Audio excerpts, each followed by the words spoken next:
Hello and welcome to Channel's Book Club. My name is Olakunle Kasumo, and it's always great to be on this show. And like I always ask you, how many books have you read this year? Get cracking. The year is not over yet, so get cracking, get cracking. Reading makes a mature mind, a wise soul. Reading is powerful. As much as it entertains, it educates, and it empowers. So get cracking. Well, remember COVID-19? The year we were struck with COVID-19 and the whole world was shut down. One of the things I've realized is we tend to have short memories, we humans. We just move on. And remember those days when we were all locked down and a lot of people were gripped with fear. Nobody was sure what was going to happen. Was it the end of the world even? It was that bad and everybody was scared and nobody wanted to touch anybody else. Nobody wanted to, hidden in our homes and all that. It was I was struck by COVID-19. I was ill and I lost some very close persons. And a lot of people had the same experience. Well, thank God we went through that and we're all alive and the world is moving on right now. But some writers have taken it upon themselves to write, the stories of, those months and the year when the world was struck with COVID-19. And they are the ones who keep history alive. 200 years from now, 100 years from now, 50 years from now, whenever, as long as the world exists, that history will be preserved and people can look back and read about the stories of COVID-19. Well, this special guest of ours, a brilliant writer, publisher, somebody who has been in the book space for so many years and is doing great things, decided to put together a combination of short stories and poems into a book creatively titled Kovic One Nine. Well, not COVID, actually. Kovic One Nine. Smart. Kovic One Nine. That's the book she's put together. And it's a pleasure to introduce to you our guest for this week, Ibiso Graham-Douglas. Let's get to meet with her and enjoy the conversation discussing her book, Kovic One Nine.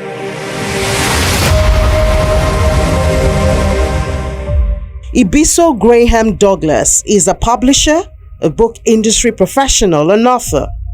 Graham-Douglas has a Bachelor's of Arts in Financial Services and Politics, a Master of Arts in Publishing, and a Master of Business Administration in International Business Management.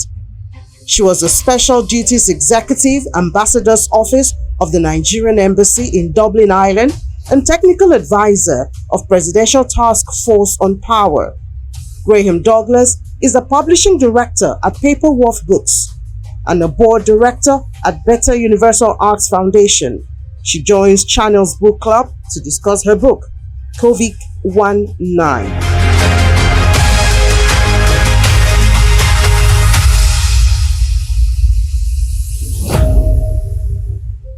It'd be so nice to have you on Channel's Book Club. Thank you for having me. At last. At last. We've been planning this for at least a couple of years now. Welcome. Yes, thank you very much. Welcome. I'm really pleased to be here. It's an honor to have you here. So you've done so much for publishing in Nigeria over the years. You understand that space. I'm eager to come to your book, Kovic One Nine. Stories and poems, but before then, you've done so much. You've seen the publishing space in Nigeria.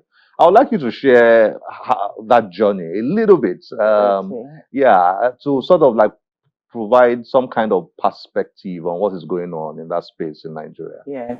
When I did the private launch and release for this novel, I said it was a full circle moment for me. Because my foray in the book industry began in 2002 as a bookseller. So I had a bookshop in Port Harcourt. And then we didn't have the renaissance that we do now of like Nigerian books and novels and things like that. So I used to import from the UK because of course they have English language Commonwealth rights. So for us to be able to access international good quality literature, we had to buy them from the UK. So I started doing that and I realized, hang on, we don't really have control about, what we consume and what we put out there. And that was how I segued into publishing. just about the time that Chimamanda released her Purple Hibiscus. So, that gave me the impetus, should I say, or the encouragement I needed to, delve further into publishing. And so I went and I have a master's in publishing from the London College of Communication, University of the Arts. And then I worked in publishing in the UK for a bit. I worked for an independent publisher and decided to come to Nigeria to continue that. So I'm what you call a hybrid publisher, but simply because that is the business model that our economy supports. So yes, I do a bit of traditional publishing, and then we do contract publishing. But with the way our economy is structured, that is the business model that the economy supports for publishing. Can you explain that a bit? What do you mean by that's the business model the economy supports? Because the thing about publishing is that, where global houses really have the money is the trading rights, but we hardly get books that have commercial viability, the global commercial viability. We only are able to trade on the global rights. Okay. So even a lot of my colleagues right now, we're doing big name international diaspora Nigerians. Mhm. But if you check it, quite a few of us only have maybe West African or Anglophone rights. Okay. But the money is in getting global rights for intellectual property, recognizing commercial viability, and being able to trade with that internationally. So you license foreign language rights, French, German, whatever. All that licensing is money. You license audiovisual, that licensing is money. You license audio. But our sector is not as mature. And also our economy is not, our economy doesn't support that at the moment. And we have to realize that publishing cannot be viewed in a silo. We live in the reality of Nigeria.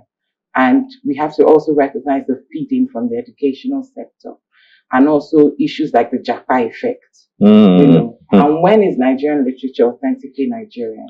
Do Nigerians have to live here? Or must we always include diaspora influences? We have to realize that diaspora Nigerian writing, so for example, people who are young, 20s, 30s now, writing, born and brought up in England, would their experience be the same as a Nigerian writer born and brought up here? Worldview influences, culture influences, environment influences. So it can be a quandary for us. But ultimately, at the moment, what we struggle with is discovering talent for global commercial viability from here. And because we don't have that, we don't, even sometimes when you discover, a lot of them are not actually willing to relinquish the global IP rights for their work to a Nigerian publisher. Everyone's eye is always UK and US. Ibiso, you're like a living, breathing encyclopedia when it comes to publishing. You have to promise us to come back. Let's have a dedicated session on that. So it's very, very important. I think it's important. Okay, let's come to Kovic One Nine. This book is sweet. Oh man! Thank you. So it's a compilation of poems and write-ups, short stories. Yes. And I never met some of the writers here before until I read this. Oh. So you need to first of all give us a general introduction to this and give us an idea of how you picked these particular contributors. Like I said, in my editor's notes in the end of the book, I said, I was personally deeply affected by COVID, as you know. Yeah. Kunle, so I lost my mom and her two brothers to COVID. Really sorry about that. Yes, thank you. We went through that horrific time. So it's past now. It looks like we've moved on as a nation. It almost seems like we've moved on. But the hurt, the pain, that whole experience, it still lingers for people like me. And I just couldn't understand how the concept of COVID is largely dismissed. And so I just thought a way to memorialize that time, so that we never forget, was to do a book, and I know the impact of fiction in widespread information sharing and, the social commentary aspects and all of that. So I thought fiction would be good, but I didn't want a single point of view.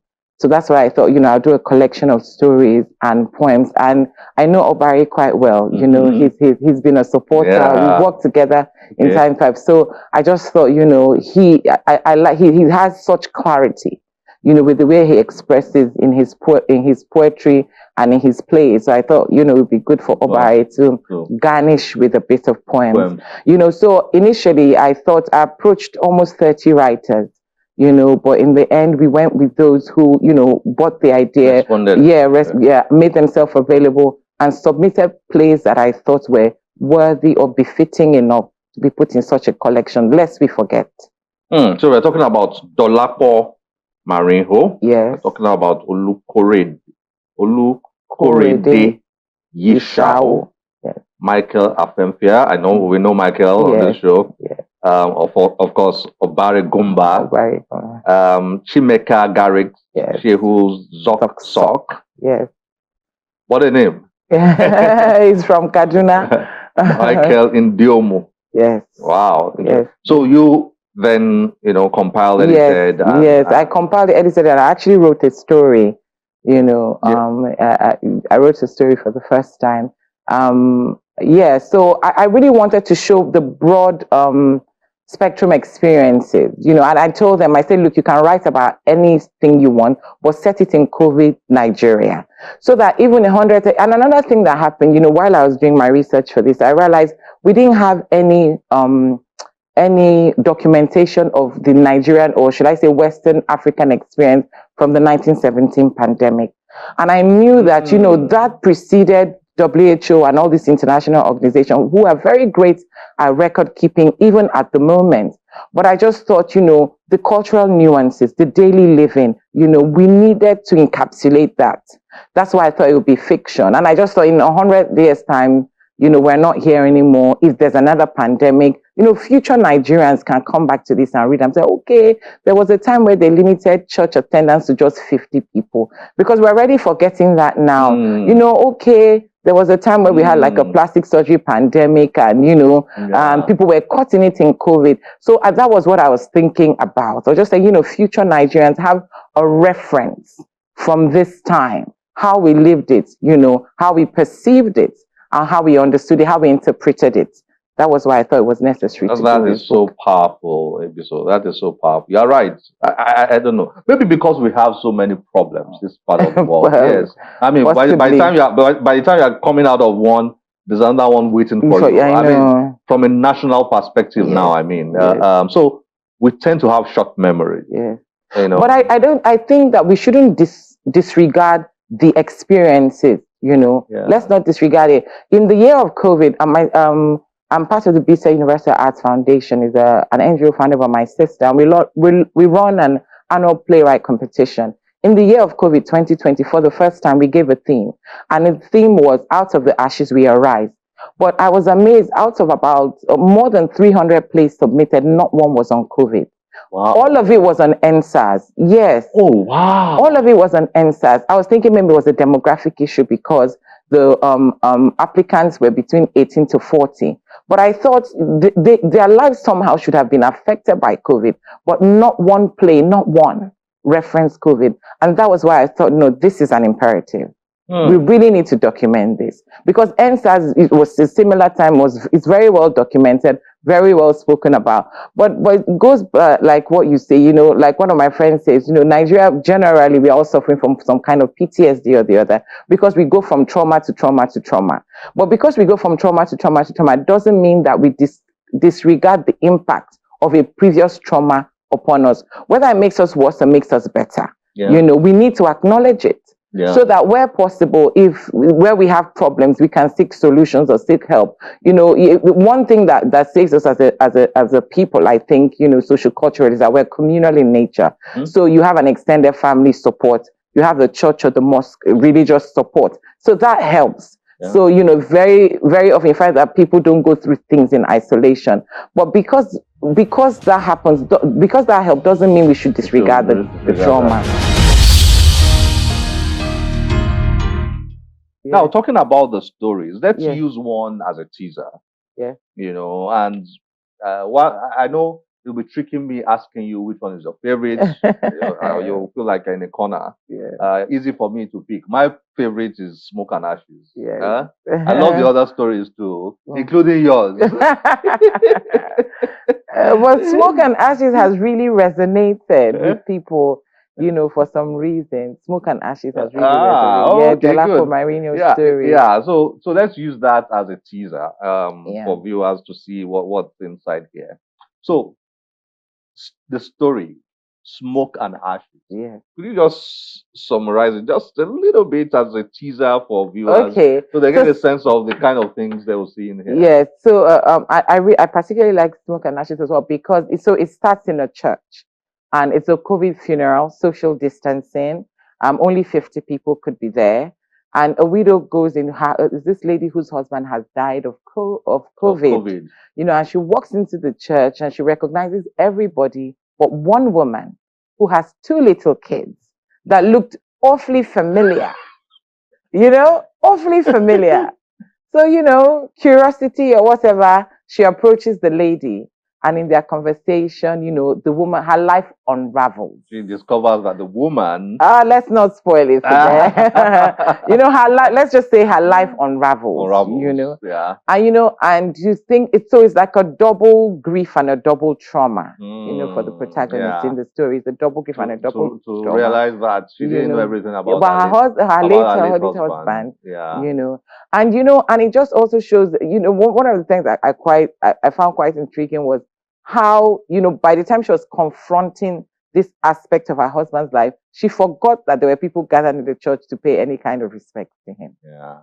She forgot all about that. Yeah. And I guess that's what trauma does to you. That's what grief does to you. Mm-hmm. It makes you lose sense of societal norms and people's expectations. Yeah. Because it's almost like you're trying not to drown in the reality in which you found yourself. Yeah. Oh, let me read just maybe one. I mean, that's one story. There are other stories. Yeah, there's a story in Pidgin.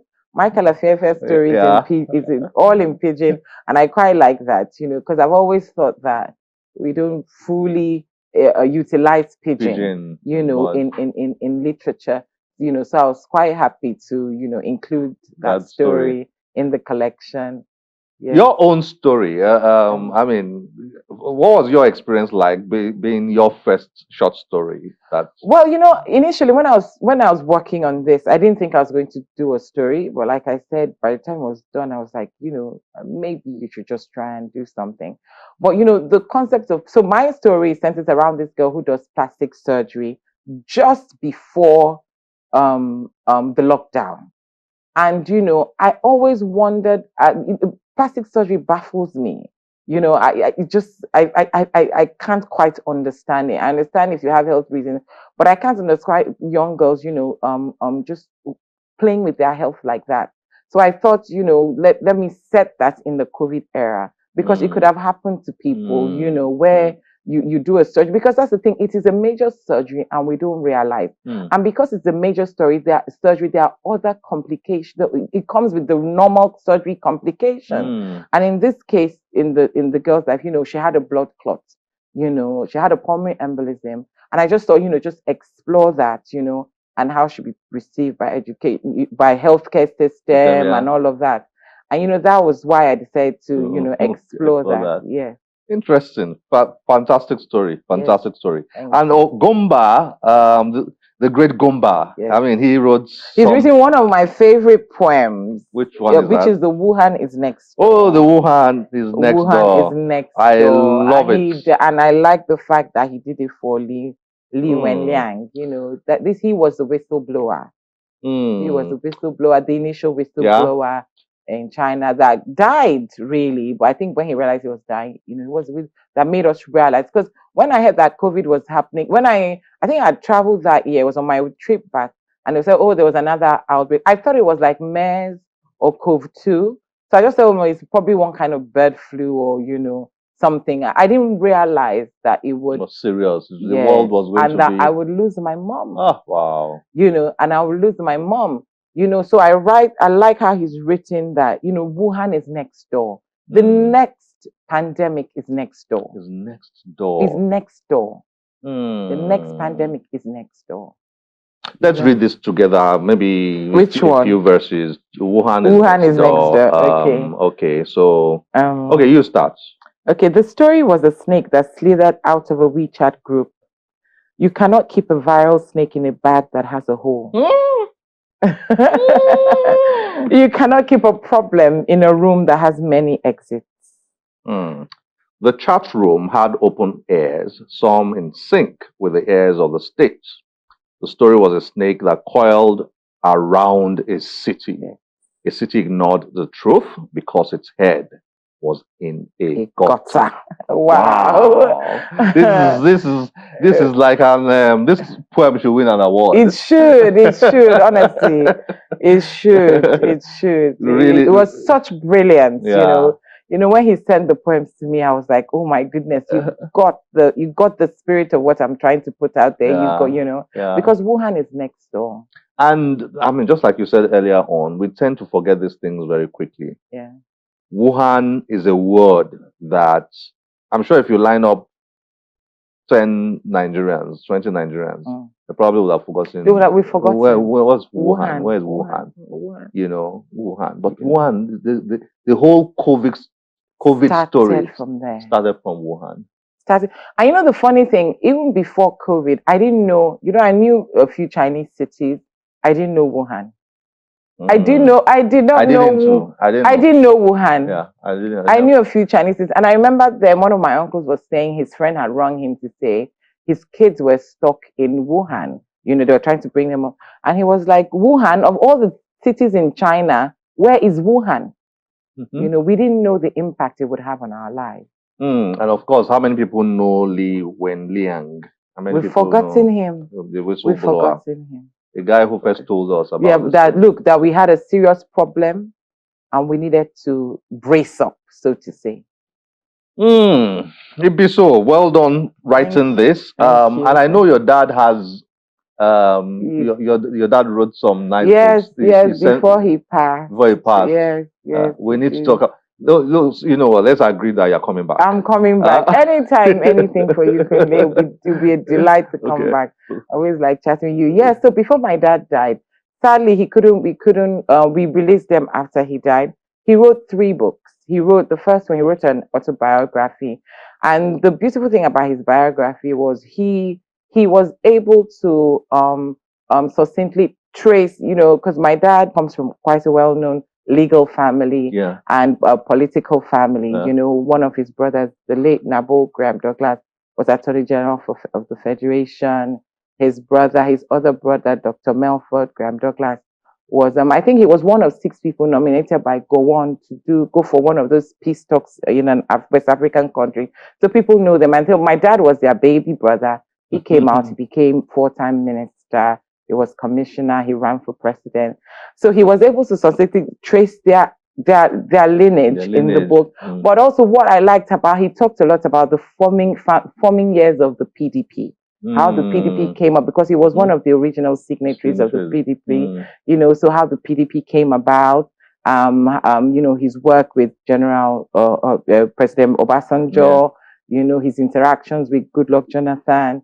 And then that's his biography. The other one he wrote is one of my favorite title book. It's called Democratic Rascality. But sadly, we had done everything and we really thought he'll get better. But sadly, he didn't get better and he passed away. So but he left the legacy. So it's on Amazon, it's on Apple, and few physical copies are available. Well, we will bring you back. Definitely. We'll talk about those I'm here and I'll be pleased to come back anytime. Thank you very much. Thank you so much for having me, Kinley. It's been nice to have you on channel. Same here. And, well done for the work that you do, because you do so much more than this, the show. A lot of people don't know that. You've left real strong impact in the publishing sector and book industry in Nigeria. And we are thankful for you and we are grateful for you. Thank you so much for your kind words. Nice to have you here. Thank you. Thank you.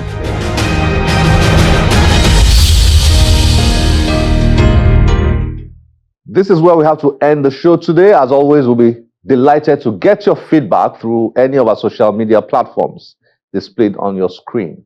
My name is Olakunle Kasumu. Remember, one great book can change your life. Bye-bye.